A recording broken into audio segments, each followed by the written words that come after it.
Hi students, intermediate first year examination పర్పస్కి అదే history paper అయితే పేపర్ క్లియర్ చెక్ చేసుకోండి. 100 మార్క్స్ పేపర్లో క్లియర్గా అబ్జర్వేషన్ ప్రకారం క్లియర్ చెక్ చేసుకోండి.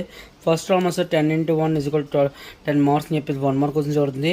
మనం 1 మార్క్ క్వశ్చన్స్ క్లియర్గా ప్రతి క్వశ్చన్ చేయండి. 1 మార్క్ క్వశ్చన్స్ ప్రాక్టీస్ చేసుకోండి. మెయిన్ క్వశ్చన్స్ ఆఫ్ కవర్ చేసే విధంగా హిస్టరీ సంబంధించిన క్వశ్చన్స్ ఆఫ్ బిట్స్ అనేది ప్లాన్ చేసుకోండి.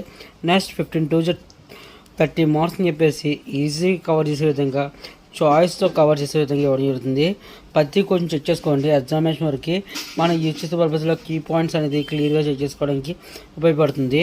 క్వశ్చన్ పేపర్ క్లియర్గా ఫాలోఅప్ చేసుకుంటే ఎగ్జామినేషన్ వరకు very important questions of cover చేసే విధంగా క్లియర్గా ఇవ్వడం జరుగుతుంది. ప్రతి క్వశ్చన్ చెక్ చేసుకోవడానికి ఎగ్జామ్ వరకు అబ్జర్వ్ చేసుకున్న ఎగ్జామ్ వరకు ప్రాక్టీస్ చేయడానికి ప్రతి క్వశ్చన్ చెక్ చేసుకున్న ఎగ్జామ్ వరకు వెరీ ఇంపార్టెంట్ ప్రాక్టీస్ చేయడానికి నా ఛానల్ ప్రకారం సపోర్ట్ చేస్తున్నాను.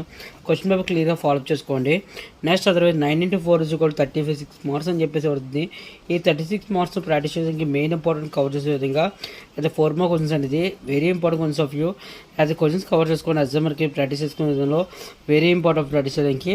నెక్స్ట్ 8 మార్క్ క్వశ్చన్స్ 3 క్వశ్చన్స్ రాయమని చెప్పేసి ఇవ్వడం జరుగుతుంది.